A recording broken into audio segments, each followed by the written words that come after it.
Esta história aconteceu com o meu tio, que é guarda florestal em uma área remota da Colômbia Britânica. E ele me contou isso na semana passada, ainda com a voz tensa, garantindo que eu não contasse a ninguém. Ele estava patrulhando uma trilha no Parque Nacional de Kootenay, uma área de floresta densa e montanhas que tem mais ursos do que humanos. O trabalho dele era rotineiro, checar armadilhas de pesquisa, sinalização e garantir que nenhum campista estivesse fazendo bobagem. Mas naquele dia, por volta do meio-dia, ele viu algo que estava fora do lugar. Era um balanço, daquele simples de pneu pendurado por uma corda, balançando lentamente em um carvalho centenário no meio de uma clareira que não estava mapeada e que ele nunca tinha visto em seus 20 anos de serviço. A clareira era perfeitamente circular, sem nenhuma vegetação rasteira, e o balanço estava no centro, movendo-se suavemente como se tivesse acabado de ser usado. O pneu estava limpo, novo, e a corda era de nylon brilhante, o que era estranho para uma área tão isolada. Ele pegou o rádio para reportar um acampamento não autorizado, mas quando ele apertou o botão, o rádio morreu. Sem bateria, sem estática, apenas silêncio. Ele decidiu investigar a pé. À medida que ele se aproximava, ele notou que havia um silêncio antinatural na floresta, sem pássaros, sem insetos, apenas o som dos seus passos nas agulhas de pinheiro. Quando ele estava a uns 10 metros do balanço, ele notou que havia algo pendurado na corda, logo acima do pneu. Era um boneco de pano, costurado de forma rudimentar, com botões nos olhos, e estava vestido com um uniforme de guarda florestal em miniatura, idêntico ao que ele estava usando, incluindo o emblema bordado e tudo.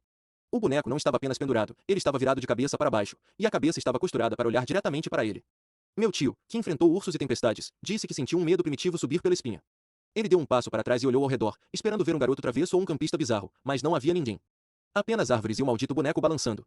Ele se virou para correr de volta para a caminhonete, mas então ouviu o som. Não era um rugido, nem um sussurro, era um chiado úmido e profundo, vindo de dentro do carvalho que segurava o balanço. Era um som que parecia ser a árvore respirando. Ele parou, paralisado, e viu a casca do carvalho, que tinha mais de 100 anos, começar a se esticar e contrair suavemente, bem na altura onde o balanço estava amarrado. A casca se partiu ligeiramente e ele viu algo branco e mole sob a abertura, se contorcendo lentamente, como se estivesse engolindo a corda de nylon nova. Foi o suficiente para ele. Ele correu como nunca, ignorando a perda do rádio e do senso de direção. Ele correu por uns 15 minutos até tropeçar na trilha principal novamente, e quando ele olhou para o próprio braço, notou que o emblema do uniforme dele estava faltando. Apenas os pontos da costura restavam. Ele voltou para a base e demitiu-se no dia seguinte, sem dar explicações. Agora, ele não consegue dormir, e a única coisa que ele consegue pensar é naquele balanço e no carvalho que respirava e que, de alguma forma, agora tinha uma parte do seu uniforme. Ele não sabe o que viu, mas jura que o boneco de pano não estava vazio e que o balanço não estava lá para uma criança.